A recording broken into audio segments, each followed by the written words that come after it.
রাসূল সাল্লাল্লাহু আলাইহি ওয়াসাল্লাম বলেন, যখন তোমরা হাসি দিবে, হাসি দেওয়ার সঙ্গে সঙ্গে তোমরা আল্লাহকে ধন্যবাদ দিয়ে বলবে আলহামদুলিল্লাহ। এই হাদিসটা আমরা সকলে জানি না?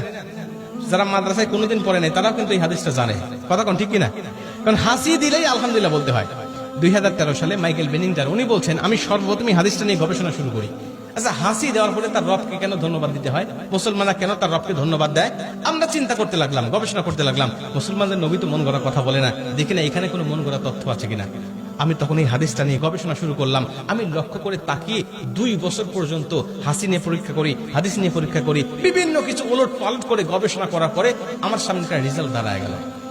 আমার সামনে রেজাল্ট দাঁড়ানোর পরে আমি সিদ্ধান্ত নিলাম আমি কালেমা পড়ে মুসলমান হব।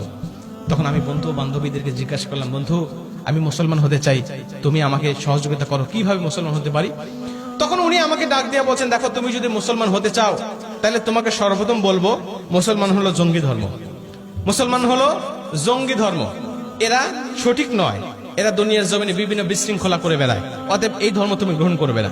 তখন মাইকেল বেনিংটার বলছে, দেখো তোমার মতো আমিও একসময় বলতাম যে মুসলমানরা জঙ্গি, মুসলমানরা এটা করে সেটা করে, কিন্তু আমি গবেষণা করে দেখেছি মুসলমানরা জঙ্গি নয়, বরং পৃথিবীতে কোন সত্য ধর্ম থাকলে এই মুসলমানরাই আছে। জোরে উনি বলছে, তখন আমি তাদেরকে বললাম, দেখো আমি কোরআন নিয়ে গবেষণা করেছিলাম দীর্ঘ অনেক জীবন ধরে, আমার জীবনের পুরাটাই বলতে পারো যে কোরআন নিয়ে গবেষণা করেছি শুধু মুসলমানদের ভুল ধরার জন্য, কিন্তু পারি নাই। পরে চিন্তা করলাম হাদিস নিয়ে গবেষণা করে দেখি হাদিসের মধ্যে ভুল ধরা যায় কিনা। তখন আমি হাদিস গবেষণা করতে গিয়ে এই হাদিসটা আমার কাছে সন্দেহযুক্ত মনে হলো যে মুসলমানরা হাসি দেওয়ার পরে আলহামদুলিল্লাহ বলে, এটা হয়তো বা মুসলমানদের নবী মন গড়া কথা বলেছে, কারণ হাসির সাথে আল্লাহকে ধন্যবাদ দেওয়ার কোনো সম্পর্ক থাকতে পারে না। তখন আমি গবেষণা শুরু করলাম, রিসার্চ করার পরে তাকিয়ে দেখি যে একটা মানুষ যখন হাসি দেয় তার শরীরের মধ্যে 2টা পরিবর্তন হয়, 2টা নিয়ামত সে পায়। এই 2টা নিয়ামতটা সরাসরি আল্লাহ পাক তাকে দান করে, এজন্য ওই ব্যক্তিটা আল্লাহ পাককে ধন্যবাদ দিয়ে শুকরিয়া আদায় করে। উনি বলছে কেমনে?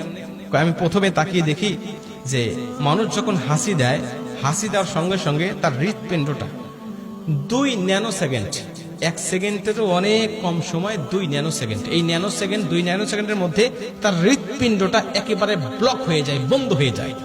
হাসি দেওয়ার সময় 2 ন্যানোসেকেন্ডের জন্য তার হৃৎপিণ্ডটা একেবারে ব্লক হয়ে যায়, বন্ধ হয়ে যায়।